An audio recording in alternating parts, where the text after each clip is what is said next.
Welcome to the Great Mind.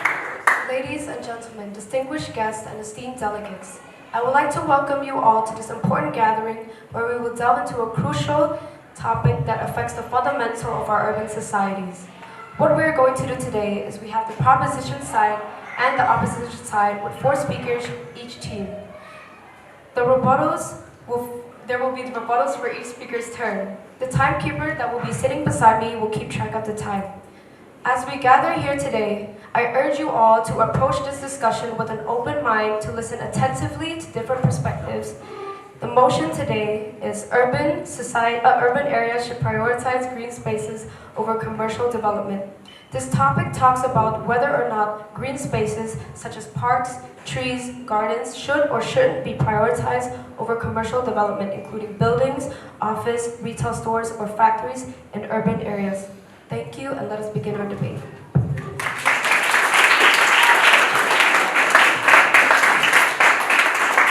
Today, I am very honored to talk about urban areas should prioritize green spaces over commercial development. As the first speakers of the proposition side, I would like to define the keywords that could help us understand the topic better. By the word urban areas means the locations with high population density, or in other words, urban areas are usually in towns or cities. As for the term green spaces means areas such as grass, trees, or vegetations that can be seen in the urban environment. As you all know, green spaces have been significant for human health and outlook. For example, where do you think high quality of air comes from? Of course, tree, since they provide us with oxygen and sustainable energies. On the other hand, human health should be prioritized over everything, which is why green spaces need to be included. Not to mention, green spaces can give the outlook that they could benefit humans in many ways, such as relieving stress. Furthermore, green spaces can also help to protect the environment, which leads to the 3 main points that I am going to discuss about. The first point is improving air quality. As you all know, urban areas are the places that have the high levels of air pollution, which affects the environment, especially human health. There are 2 main factors of how improving the air quality can help you with your health and the whole environment. According to the St. Mary's health system, fresh air can cleanse your lungs and brighten your mood, improving your digestions as well. As for the environment, based on what I found on the EPA, which is the official website of the United States government health system, has mentioned that green spaces have reduced air temperatures, power plants emissions, and remove air pollutants, which means more green spaces should be implemented in urban areas. Imagine having unhealthy employees working. Of course, it is most likely result in an unproductivity progress. Unproductive work leads to market failure and undeveloped country. So green spaces are very crucial for every places, especially in urban areas. Now, let me move on to my second point, which is helping with psychological relaxations and stress elevations. People from urban areas tend to stress more than those who are in the rural areas because there's a lot of toxic pollutions, noise level, traffic, tall buildings, which is why it needs more green spaces such as grass or trees to release their stress. According to the multiple websites that I had researched, spending time with green spaces offers several mental health benefits such as stress reductions and your stress hormone, which is help with your anxiety. Being stress-free can help you with heart disease, obesity, high blood pressures, and depressions. People tend to make the right decisions and have more positive outlook when they aren't stressed. Now let me move on to my last point, which is global warming. As you all know, global warming is a very important topic to talk about regarding green spaces, and it also has many effects and damages to the world, so much such as hotter temperatures, more severe storms, and more health risks. And the most likely solutions is increasing green spaces. The NSW government state that increasing the amount of green cover can help to combat climate change. It provides natural cooling of air and surfaces, which support water management in urban areas in capturing carbon dioxide from the atmosphere. Moreover, increasing green infrastructures help improvement to individuals and public health due to the cleaner air, improved water, and soil quality. Overall, green spaces should be prioritized over commercial developments since human health and the environment issues such as global warming are more important. Those are the points that I think important for this topic, and now I would like my teammates to elaborate and add more points regarding this topic. Thank you. Ladies and gentlemen, esteemed opponents and honored judges, urban areas shouldn't prioritize green spaces over commercial development. Commercial development refers to the process of developing land for commercial purposes, such as office buildings, shopping centers, and factories. In today's debate, I, the first speaker, will be elaborating on how commercial development can improve economic growth and urban convenience. My second speaker will be talking about job creation and the technology advancement, followed by my third speaker, who will be presenting on environment protection, innovation, and cultural exchanges, finally allowing my last speaker to sum everything up. But before that, I would like to include a few words of rebuttal for the proposing team. The first speaker has mentioned that by having green spaces, it can provide oxygen and it can help the citizens be healthy. Health, commercial development provides jobs so people can feed their families. If parks and recreational areas are more prioritized, how can people bring food to the table? Now, let's continue on with my first point. As we all know, the world is dynamic rather than static. Time waits for no man, thus it is up to us all to keep up with these developments. Commercial development contributes to the overall development of a region, attracting further investments and boosting economic activity. Commercial projects also promote entrepreneurship and innovation. Building new commercial establishment encourages individuals to start and expand their businesses.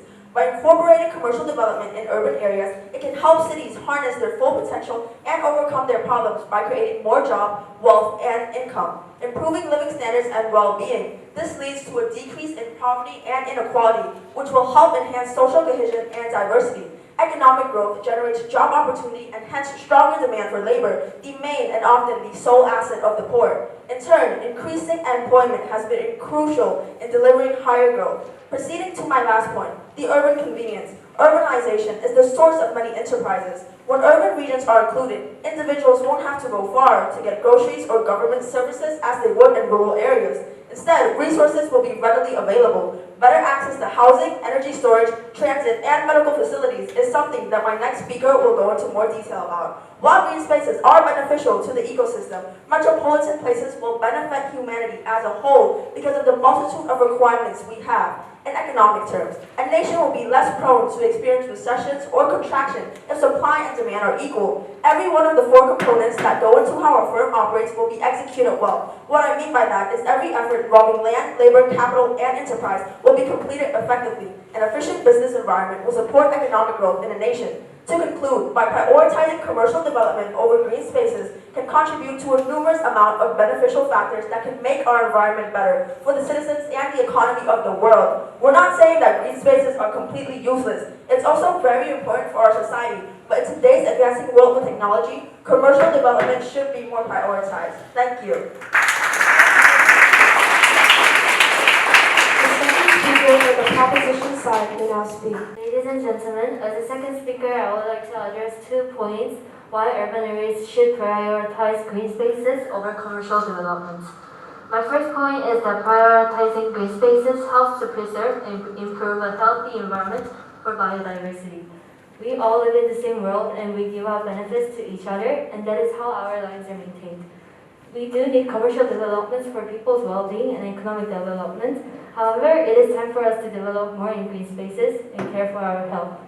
In our daily lives, we can notice the importance of biodiversity such as pollination, purification of air, provision of foods, and more.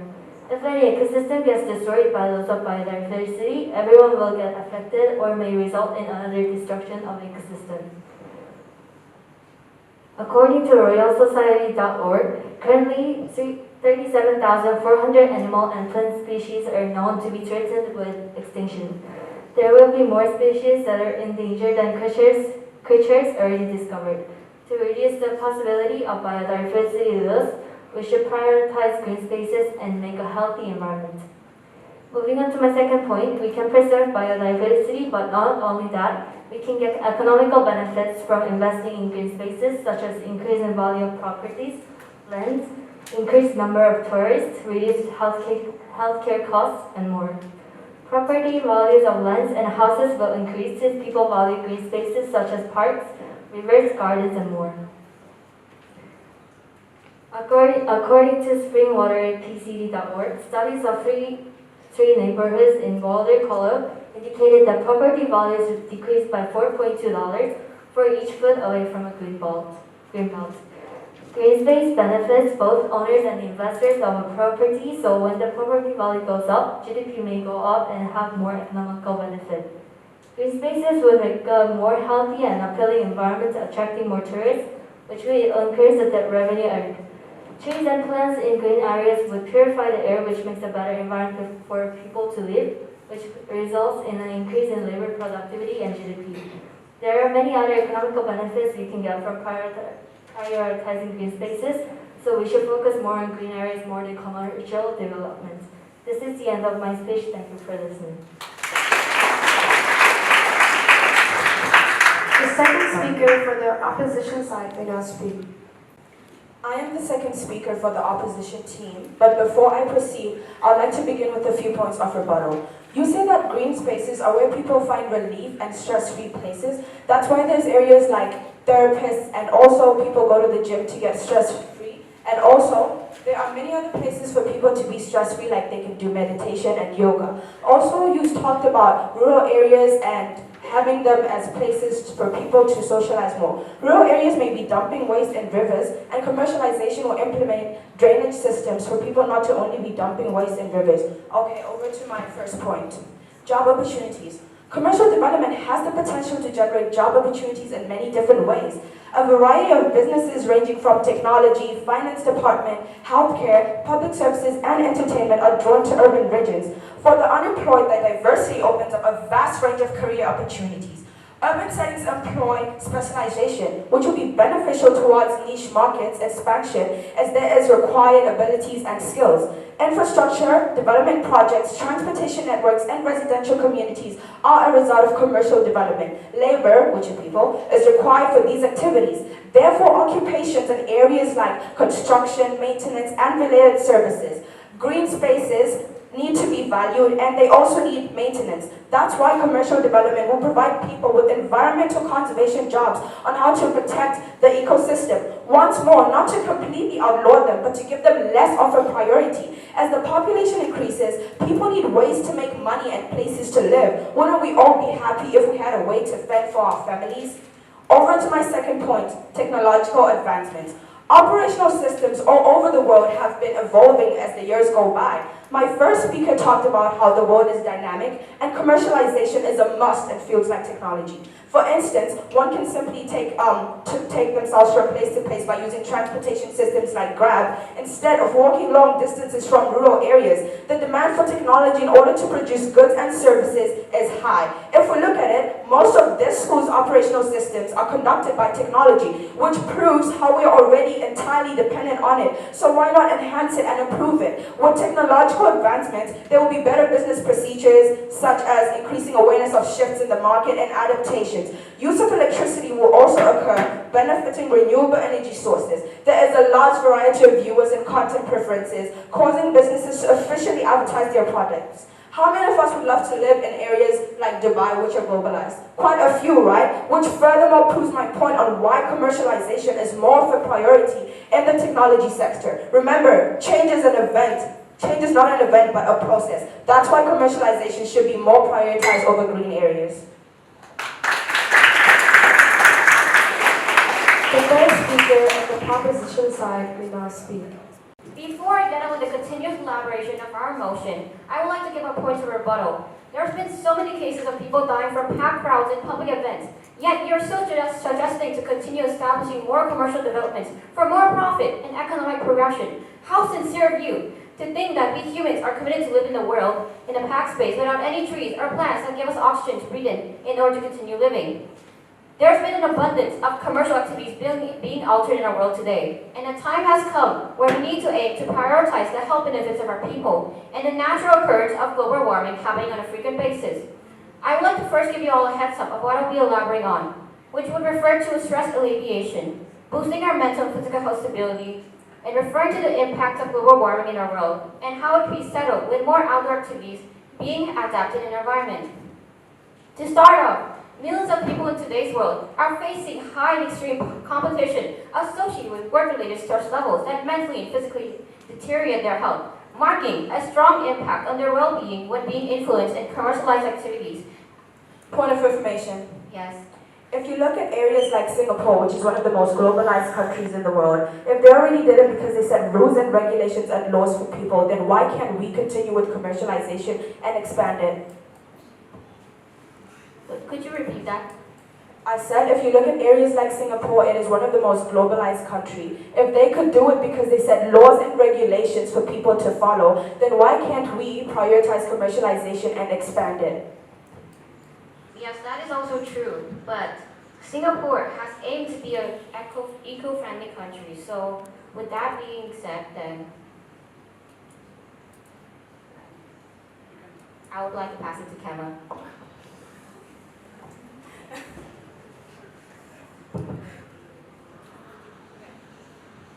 I would like to say that we are still in the progress of being a globalized country, and even though it may take time, we will soon be on the same level as Singapore in terms of globalization. So thank you for the question.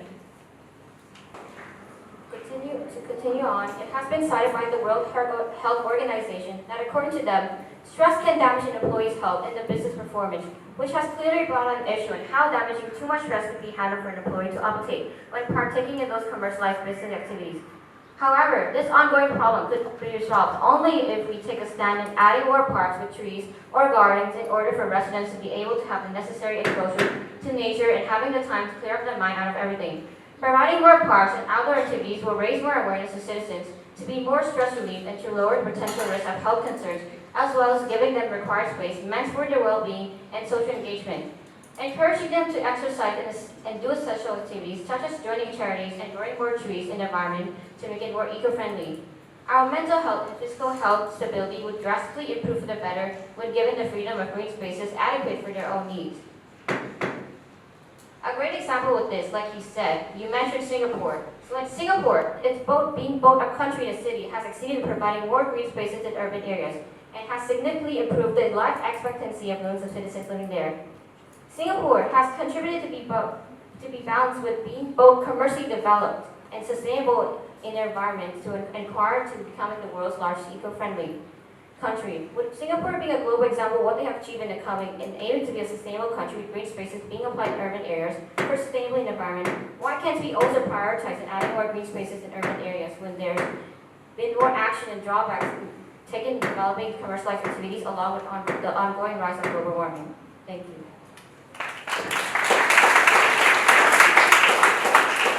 The third speaker for the opposition side may now speak. I'm the third speaker, and for my points, I will be elaborating on how we can use commercial development as environmental protection and to provide opportunity for innovation and cultural exchange. Before I advance onto my first point, I would like to address a couple notes of rebuttal. Again, the purpose of our claim is to bring forth light to prioritize commercialization instead of overshadowing green spaces. Firstly, the environment is crucial to the development and survival of our rapidly growing population. Therefore, it is of utmost importance that we find ways to grow the economic state of the world whilst retaining the environment. I agree, green spaces are important, but nowadays in our modern world, there are solutions in the economic development that would benefit both sides. Commercial buildings such as offices, shopping centers, hotels currently are even more developed, and many of these buildings around the world are starting to incorporate sustainable and environmental friendly equipment into their businesses, such as the Sponge City Initiative, for example, which has been supported by the People's Republic of China since 2014. It's essentially a city of sponge made to soak in rainwater, retain excess stormwater, filter, and then release, as well as Singapore's eco-friendly Park Royal Collection Building. These kinds of structures can support sustainability and environmental preservation as well. Moreover, in light of the issue of burning fossil fuels, commercial development can assist by enabling the use of renewable energies that don't contaminate the environment, including electricity and even solar power systems. By creating means for people to survive without contaminating the environment, commercialization can help. Moving forward onto my second point, that of which is how commercialization can help provide opportunity for innovation and cultural exchange.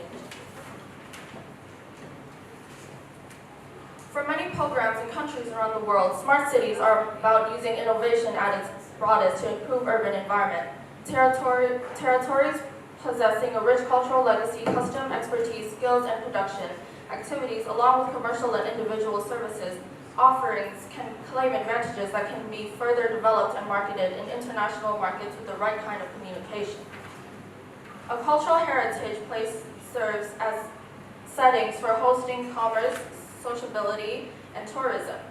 Every investment made in these sectors, whether in the public or private spheres, enhances the other sectors as well. Promoting tourism will improve a nation's standing internationally. Commercialization gains significance from cultural diversity, since more is always better. In conclusion, I want you to visualize society and the current world around you 100 years from Point now. of information. You said there are many ways of relieving stress, such as gyms or meditations, but don't you think involving the natural stuff would give them a better handle?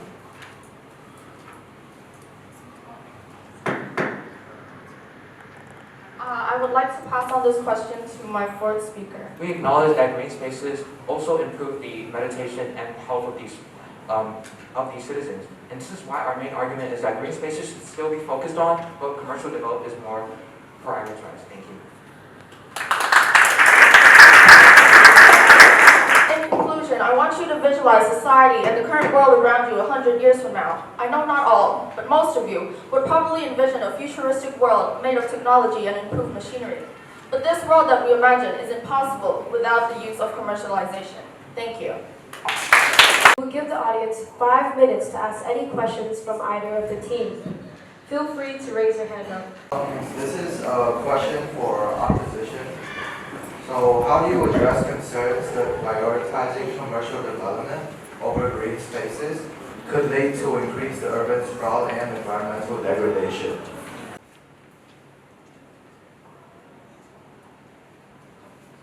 So in summary, what he's asking is, urbanization is going to destroy nature. How do you, what's your answer to that? Okay, for your question, once again, we did not say that we're completely doing away with green spaces. We said we're prioritizing commercialization over green spaces, and we also talked about the advantages and disadvantages, which is why commercialization should be more of a priority compared to urban areas. That's what we talked about. We did not say that we're totally destroying the green spaces and doing away with them. This is a question for the proposition. Why should we use valuable funding on keeping green space alive when we could use it on things like welfare? And if we were to do both, where do we get these funds?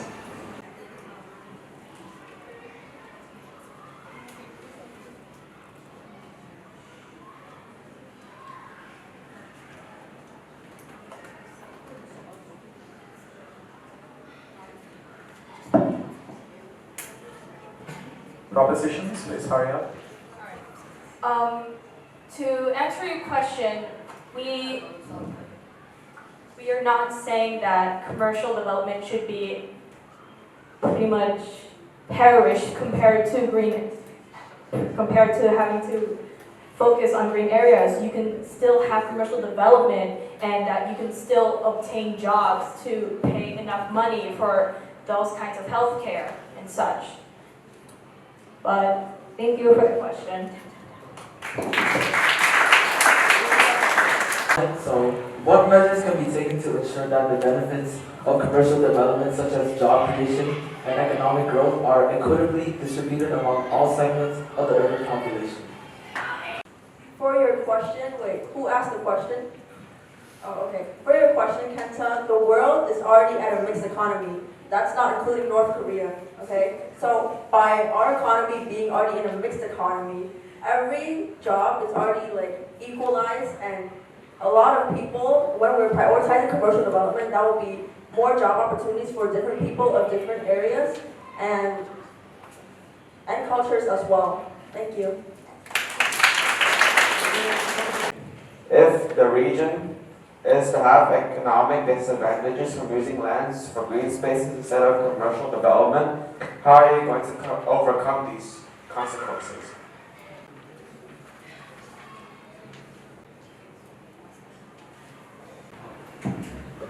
So for your question, you asked how will we overcome the disadvantages of making the green spaces, right? But actually, we can get the economical benefits by investing in the green spaces, such as increasing the property value of the land, or getting more tourists, or just trying to invest more in the economical activities using green spaces. So it doesn't mean that we cannot get the economical benefits from investing in the green spaces. Thank you.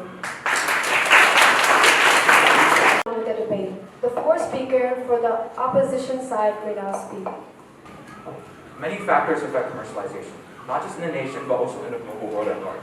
We do not oppose green spaces. In fact, we think they are important, but we must adjust the ways in which the world is changing. As the population grows, so does the number of people in need of food and shelter. In order to help, commercial development is required. Greetings, ladies and gentlemen. My name is Paul, and I'm the final and concluding speaker of the oppositional side to finally reinforce that urban areas should not prioritize green spaces over commercial development. I would like to continue by asking one question.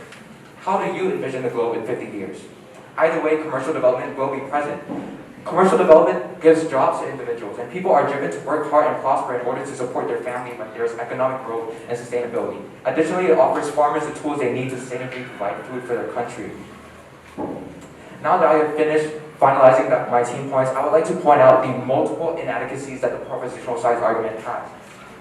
Firstly, the whole argument is about prioritizing green spaces because it is more healthy and is more beneficial for the citizens' health. But investing it requires funds. Investing it requires money. And where does money come from? The government, the economy. And commercial development helps the economy. It all stems back to commercial development, meaning that subliminally you are supporting our side, because in order for you to invest in green spaces, you have to have commercial development in order to fund those projects. Secondly, the motion states urban areas, like they define settlements with high population density. High population density. Millions and millions of people. People from rural and suburban areas move to the urban areas for a specific reason, to get jobs so they can feed their families. They cannot have these jobs in rural or suburban areas. This is why the motion states urban areas. So green spaces can still coexist with commercial development, but the main reason why it's called urban areas is because of commercial development. I'd also like to place the motion in Phnom Penh. Phnom Penh does not have a metro system. Phnom Penh is the same city that does not even have enough bridges to connect communities. Phnom Penh still has slums and villages spread across the city. But sure, the number one priority is green spaces. Let's all ignore the environmental damage that slums cause. Let's all ignore that we have to fight traffic every day because of congestion. Let's just all prioritize green spaces, make more parks, and ignore all those issues. And so this leads to my final point to their side, is that they have been arguing for the wrong motion. This motion states that we should prioritize green spaces over commercial development. And they're arguing for the motion that they've only mentioned that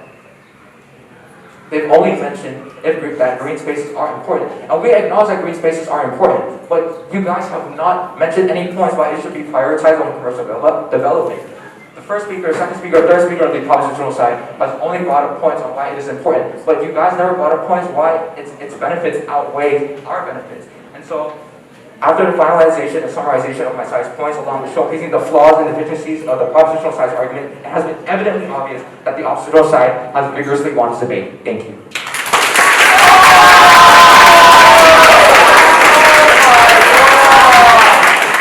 The last speaker for the proposition side may now speak. Greetings, everyone. A number of environmental issues have been circulating around the world and is still happening till this day. Issues such as global warming, climate change, deforestation, and such are what concerns the population. As the last speaker of the proposing side, I will now conclude the following points that each of my colleagues have made during the debate, that we fully stand by this statement and we approve of this. But before I continue with my statement, I must point out a rebuttal from the other side. You mentioned that investing in green spaces brings little to no economic benefits. But the second speaker, referring to the second speaker, she has mentioned about economic benefits that we can get from investing in green spaces, which can cover the funds and bring profits to, and as well as environmental benefits. To continue on, to start off, The first speaker had made a statement about how setting our priorities on focusing on green spaces rather than commercial development within urban areas such as town, cities, suburbs can bring benefits. Those benefits include the improvement of air quality, psychological relaxation, stress alleviation, and finally, she had brought up the issue of global warming and how it can help improve the issue for the better, not only for a specific urban area, but for the entire world if this is established around each urban area. Moreover, the second speaker had stated that it preserves the healthy environment for biodiversity. If more focus is put on green areas and using the endangerment of plants and animals to drive said point, she also included that it reduces the rate of pollution and brings other benefits such as economical development, decreased cost of healthcare, etc. And lastly, the third speaker elaborated more on one of the first speaker's points, being stress alleviated. Once green spaces are established, more points were added, such as the improvement of mental and physical health stability and the usage of Singapore as an example for this statement, showing that urban areas can have a greater ratio of green spaces compared to commercial development, yet can still have a decent amount of commercial development to exceed as a society itself. Now, before we disclose this, I would like to thank the people who have given us the opportunity to speak on this debate. Knowing that we've gone into the finals, that seems to be an accomplishment to us. We thank the people who have made this debate possible to happen, and we hope for you to vote us as well. And now I will end my statement here and there. Thank you for listening to our side debate.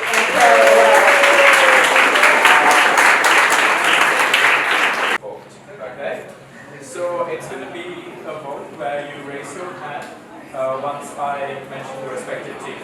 Now, understand this. No matter what the audience vote is, the final decision will be from the judges. Okay? So first, let's have the proposition team stand up.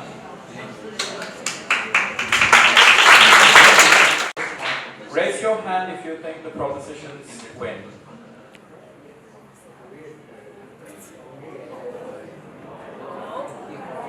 Okay, judges, you may have a look.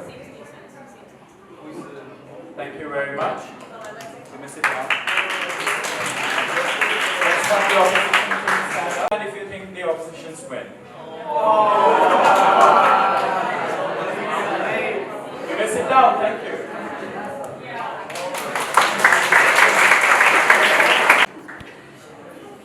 Good morning, everyone.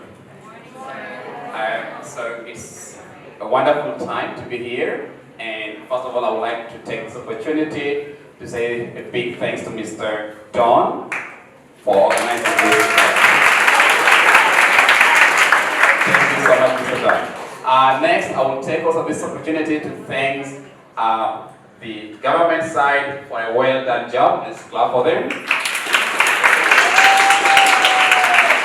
Again, I will take the opportunity to say thank you to the negative sides. Please clap for them for a wonderful job. And of course, I will also take the opportunity to say thank you to our timekeeper who kept us on time at the same time with the chairperson. Thank you so much. So, this has been a wonderful event, and moving forward, we will try to make sure that it does not only happen in the EFL class, but also ESL class, because it gives an opportunity to share lots of things. Now, there's a few things to talk about. Of course, both sides, you don't have to worry about what the audience voted. That's their judgment. We, the judges, we know who is the winner. But again, you are all the winners because you have done a good job. So what we're going to do is that in any debate, there will always be number one, right? And moving forward, I hope that we will be having something like this, not just about today, but in the future, many debates like this. So without wasting much time, I know the audience really wants to know who's the winner. Myself being a judge in a debate and public speaking for almost 7 years, so seeing you guys doing this thing is just amazing. I can see that you know the organization, you know the flow chart, you know what to do and what to say, and you know how to do the rebuttals, which is very, very good. So thank you so much for that. And we are coming to the last part, that is getting to know the winner. And for this debate, the winner is Mr. Don.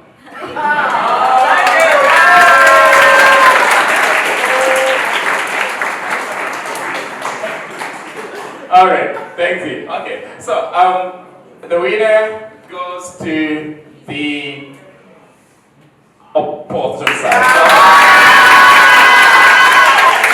Thank you so much. Congratulations. Thank you so much. And we love you. Thank you so much, everyone, for coming. Before you go, we have to do something we usually do in a debate. So I would like you guys to stand up and then shake each other's hand as a way of showing, like, yeah, we are not the loser, you're also the winner's way. So the government side, please come around. Okay. 3, 2, go. Okay, congratulations. Congratulations. Thank you. Thank you very much. Thank you so much, congratulations. Very good, okay, thank you. All right, thank you so much everyone.